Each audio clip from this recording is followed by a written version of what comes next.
अभी जो मैं डिस्कस करूंगा वो मैं करूंगा सबसे इंपॉर्टेंट चीज, and that is called secularism. ये सेक्युलरिज्म क्या होता है? देखिए, secularism means that the state does not declare any religion और अ स्टेट रिलीजन। सेक्युलरिज्म का मतलब होता है कि बेसिकली जो स्टेट होता है, यानी कि जो राज्य होता है, उसके अंदर कोई भी एक रिलीजन डिक्लेयर नहीं किया जाता कि हम किसी भी एक धर्म को मानते हैं। वो होता है सेक्युलरिज्म। इट नाइदर फेवर और discriminate on the basis of particular religion. ये कभी भेदभाव नहीं करता, किसी एक रिलीजन के ऊपर भेदभाव नहीं करता। ये हिंदू है तो हम इसके साथ है, ये मुस्लिम है तो हम इसके साथ है, क्रिश्चियन है तो हम इसके साथ है, ये जैन है तो हम इसके साथ है, बौद्ध है तो हम इसके साथ है। नहीं, ये कोई भी एक रिलीजन को हम कह सकते हैं, किसी भी एक रिलीजन को ये प्रमोट नहीं करता, और उसे ही हम सेक्युलरिज्म कहते हैं। क्या कहते हैं? क्या कहते हैं? मुझे आवाज नहीं आई बच्चों की, क्या बोलते हैं इसे?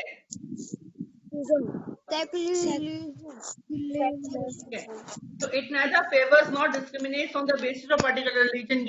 एक रिलीजन के नाम पर, यानी किसी एक धर्म के नाम पर आपको बांटता नहीं है, उसे हम कहते हैं सेक्युलरिज्म। जब कोई भी एक राज्य अपना कोई पर्टिकुलर रिलीजन, अब जैसे मैं बताता हूं आपको, पाकिस्तान है तो पाकिस्तान के अंदर एक रिलीजन है इस्लाम, एक ही धर्म है वहां पे। तो इस्लाम जो है ना वो स्टेट रिलीजन है। पाकिस्तान का स्टेट रिलीजन इस्लाम है, यानी कि ये वहां का रिलीजन है। ठीक है, ऐसे ही बांग्लादेश का स्टेट रिलीजन क्या है? इस्लाम है। ऐसे ही अगर हम बात करें ब्रिटेन का, तो ब्रिटेन का स्टेट रिलीजन क्या है? क्रिश्चियनिज्म है। तो ये रिलीजन होते हैं, धर्म होते हैं ये। ऐसे ही भारत का कोई भी एक स्टेट रिलीजन नहीं है, इसलिए भारत सेक्युलर है। ये भारत सभी धर्मों को मानने वाला है। वेलफेयर स्टेट की अगर हम बात करें, ध्यान से सुनना मेरी बात को। Welfare state is a state which perform function for the benefit of the people. Welfare state वो होता है जो लोगों की भलाई के लिए काम करता है, उसको हम बोलते हैं वेलफेयर स्टेट। क्या बोलते हैं? Welfare state. मेरे को आवाज नहीं आई, क्या बोलते हैं? Welfare state. तो यहाँ से जैसे कि पढ़ाई हो गई, एजुकेशन हो गई, पब्लिक हेल्थ हो गई, एग्रीकल्चर हो गया, पार्क्स हो गए, लाइब्रेरीज हो गई, तो ये हमारे किस में आते हैं? सारे वेलफेयर स्टेट में आते हैं। As a welfare state, India is committed to the welfare and development of the people. Welfare state के अंदर भारत सरकार, हम कह सकते हैं कि भारत जो है वो कमिटेड है, वेलफेयर स्टेट के हिसाब से भारत कमिटेड है कि वो सभी लोगों को अच्छे खाना देगा, अच्छे पार्क देगा, अच्छी सोसाइटी देगा, अच्छा माहौल देगा। ये हमारा जो भारत है ना, ये इसके लिए हम कह सकते हैं इंडिया इज कमिटेड।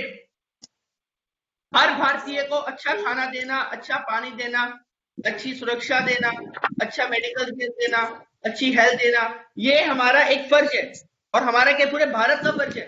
अभी जैसे कोरोना हो रखा है तो जितने लोगों को ले जाया गया है मेडिकल जगह पे, जहां पे मेडिकल फैसिलिटीज प्रोवाइड की जा रही है हॉस्पिटल्स में, तो उनको बेस्ट ट्रीटमेंट दिया जा रहा है ताकि उनको कंफर्टेबल महसूस हो, अनकंफर्टेबल महसूस ना हो, ताकि वो बीमार ना हो, और बीमार हो गए तो ठीक हो जाएं।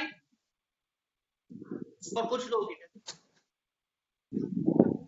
तो वेलफेयर स्टेट का क्या मतलब होगा कि बेसिकली सबको अच्छा हर तरीके की फैसिलिटीज देना। एक डिटेल्ड रिटर्न कॉन्स्टिट्यूशन है हमारे यहाँ पे, the constitution of India. Guys please, I don't want noises. जहां से भी नॉइसेस आ रही है प्लीज बंद करेंगे आप।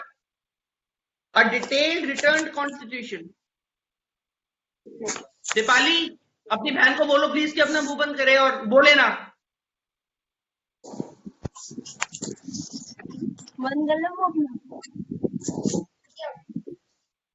The constitution of India is the most detailed document. जो भारत का संविधान है ना, वो एक बहुत ही, हम कह सकते हैं, डिटेल्ड डॉक्यूमेंट है, क्योंकि भारत का संविधान जो है ये बहुत ही संक्षिप्त में लिखा गया है। ठीक है, संक्षिप्त नहीं, ब्रीफ में नहीं, मतलब बहुत ही हम कह सकते हैं कि डिटेल्ड है, बहुत ही ज्यादा अच्छे से, बहुत एक एक चीज को पूरा लिखा गया है, कहीं से भी ये छोटा नहीं है, बहुत बड़ा संविधान लिखा गया है हमारे Bharat. It is one of the best in the world. ये पूरे वर्ल्ड में बेस्ट हम कह सकते हैं कि संविधान है, बेस्ट कानून हमारे भारत में है। And is a living document, एक लिविंग डॉक्यूमेंट भी है। Something has real meaning in everybody's life. हर किसी की जिंदगी में किसी न किसी चीज का कोई ना कोई मतलब होता है, या कोई ना कोई चीज रियल में होती है। Besides the government structure at the central and state, अगर हम फेडरल सिस्टम की बात करें तो भारत में फेडरल सिस्टम चलता है, जो मैंने आपको लास्ट क्लास में बताया था, जिसमें स्टेट गवर्नमेंट और सेंट्रल गवर्नमेंट मिलकर काम करती है, और भारत फेडरल में चलता है। भारत में चलता ही फेडरल सिस्टम है। भारत में कोई एक पॉलिसी नहीं है, भारत में कोई एक धर्म नहीं है, भारत में कोई एक लैंग्वेज नहीं है। हमारी मदर टंग हम बोलते हैं भारत के अंदर जो हिंदी है, सब किससे आई है? संस्कृत से आई है। भारत एक फेडरल सिस्टम में चलता है, संविधान से यहाँ पे काम होता है, स्टेट गवर्नमेंट और सेंट्रल गवर्नमेंट दोनों मिलकर काम करती हैं, कानून के हिसाब से काम चलता है, ठीक है।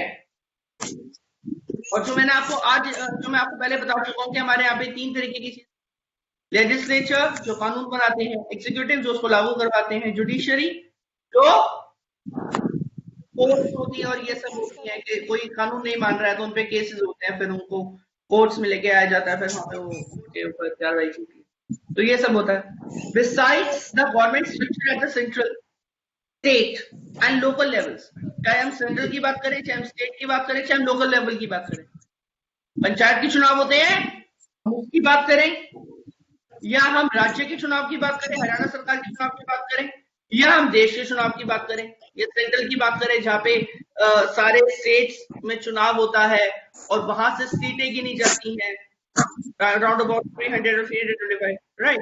और उसके बाद सरकारें बनती हैं, तो वो एक सरकार पूरे देश को चलाती है। जो चुनाव राज्य में होते हैं वो सरकार पूरे राज्य को चलाती है। जो लोकल बेसिस पे चुनाव होते हैं वो आपकी जो लोकल बॉडीज होती है एमसीएफ की, उनमें चलाती है। पंचायत के जो चुनाव होते हैं, ठीक है, वो एरियाज के होते हैं, उन एरियाज के जो आपके सरपंच होते हैं, या जो काउंसलर्स होते हैं, या जो जिनके भी चुनाव होते हैं, ठीक है, ये सब होता है। तो the constitution elaborates about citizenship, elections, emergency provisions. हमारे भारत का जो संविधान है, कान खोल के सुनिएगा जो मैं बोल रहा हूँ, भारत का जो संविधान है, इसके अंदर इलैबोरेट होता है कि हमारी नागरिकता क्या है, हमारी सिटीजनशिप क्या है, इलेक्शंस क्यों हो रहे हैं, इमरजेंसी प्रोविजंस क्या है, ये किस चीज में, किस केस में आपकी इमरजेंसी लगती है। तो ये सब है इसमें। गाइस मैं आपको 6 पॉइंट बता रहा हूँ, ऐसे मैं आपको पहले ही बता चुका हूँ, और ये सबसे ज्यादा मेन इंपॉर्टेंट पॉइंट है। इसके बाद आप क्वेश्चन करके आएंगे घर से, ठीक है। ये चैप्टर मैं आपको दे दूंगा, और हमारे पास सिर्फ 6 मिनट रह गए हैं। देखिए कितना अच्छी बात है, 6 मिनट और 6 पॉइंट, 6 मिनट और 6 पॉइंट, तो ये हमारे रह गए हैं। एक बार ध्यान से सुन लीजिएगा। हमारे जो मौलिक अधिकार है उसको डिफाइन किया गया है। कल मैं आपसे 6 पॉइंट के 6 पॉइंट सुनूंगा, उसके अलावा क्वेश्चन आंसर आप घर से मार्क करके लाएंगे, ठीक है। घर से मार्क कर लेंगे क्वेश्चन आंसर इसके, क्योंकि कल मैं इंग्लिश पढ़ाऊंगा आपको, कल मैं आपको हिस्ट्री नहीं पढ़ाऊंगा। फंडामेंटल राइट के अंदर क्या क्या आता है? सबसे पहले आपका आ गया राइट टू इक्वालिटी, सबका बराबरी का अधिकार है, ये सब बराबर है। कॉन्स्टिट्यूशन के अंदर ये लिखा हुआ है कि सबका हक बराबरी का है, कानून की नजर में सब बराबर है, सब बराबर है, ठीक है। उसके अलावा राइट टू फ्रीडम, हमारे भारत के अंदर जितने भी लोग हैं उनको स्वतंत्रता का अधिकार है, ठीक है। ये आपके फंडामेंटल मौलिक अधिकार है सारे, ये फंडामेंटल राइट्स हैं। पहला क्या है? राइट टू इक्वालिटी, और समानता का अधिकार, कि सब बराबर है कानून की नजर में, कोई अमीर, कोई गरीब, कोई कास्ट, कुछ नहीं, सब बराबर है। राइट टू फ्रीडम, और कानून काम भी इसी हिसाब से करता है। राइट टू फ्रीडम का मतलब है कि सबको समान अधिकार है, सबको स्वतंत्रता का अधिकार है, आप जो चाहें, जो करना चाहें, जैसे रहना चाहें, जहाँ पे भी मतलब यूनियन बनाना चाहे, या जिस भी प्रोफेशन को चुनना चाहे, जिस भी काम को करना चाहे वो आप कर सकते हैं। राइट टू फ्रीडम है, आपको कोई रोकेगा नहीं। तीसरा है राइट अगेंस्ट एक्सप्लॉयटेशन, ये पढ़ के आएंगे आप सारा, मैं आपसे, आप इसी क्वेश्चन मार्क कर लेंगे, ठीक है। उसके बाद में अगर आपको सभी आप पढ़ेंगे राइट अगेंस्ट एक्सप्लॉयटेशन, कि मतलब एक्सप्लॉयटेशन नहीं होना चाहिए यहाँ पे, मतलब एक तरीके से जो हम कह सकते हैं कि तो पुअरों के साथ गलत तरीके का व्यवहार होता है, गरीबों के साथ गलत तरीके का व्यवहार होता है, वो नहीं होना चाहिए, एक्सप्लॉयटेशन नहीं होना चाहिए। तो गवर्नमेंट जो है वो मिनिमम वेजेस प्रोवाइड करती है लेबर को, और ये कहती है कि मतलब किसी को भी आप दबाओ मत, अगर आपके पास पैसा है किसी के साथ किसी को भी किसी भी इंसान को एक्सप्लॉइट मत करो, ठीक है, उसकी मजबूरी का फायदा मत उठाओ। तो ये बेसिकली आपका अधिकार है, आपका मौलिक अधिकारों में आता है कि आप एक्सप्लॉइटेशन के खिलाफ बोले। दूसरा चौथा है right to freedom of religion. जिस भी धर्म को आप अपना चाहे आप उस धर्म को अपना सकते हैं। मैं हिंदू हूं, मैं हिंदू धर्म को अपनाऊंगा, अगर मैं चाहूं तो क्रिश्चियन धर्म को भी अपना सकता हूं। मेरा कहने का मतलब ये है कि आप जिस धर्म को अपनाना चाहें आप उस धर्म को अपना सकते हैं। Right to freedom of religion, जिस भी धर्म में आप चाहें उस धर्म में आप जा सकते हैं, जिस धर्म में आप चाहें उस धर्म को आप अपना सकते हैं, आपको कोई नहीं रोकेगा उस चीज के लिए। नेक्स्ट है कल्चरल एंड एजुकेशनल राइट। आपके पास अधिकार है, ठीक है, आपके पास धर्म आप कौन सा मानते हैं उसका अधिकार है, आपके पास पढ़ाई करने का अधिकार है, आप कोई भी धर्म चाहे मान सकते हैं। एजुकेशनल राइट कोई भी हो वो आप कर सकते हैं, ठीक है, कोई आपको उसमें रोक नहीं सकता। भारत में बहुत सारे कल्चर है, उसमें से कोई भी कल्चर आप मानना चाहे मान सकते हैं, ठीक है। आपके पास पढ़ने का अधिकार है, आप कहीं की पढ़ाई करना चाहें, कुछ भी करना चाहें, ठीक है, मतलब एक आपके पास अधिकार है वो करने का कि अगर आप आगे बढ़ना चाहते हैं। राइट,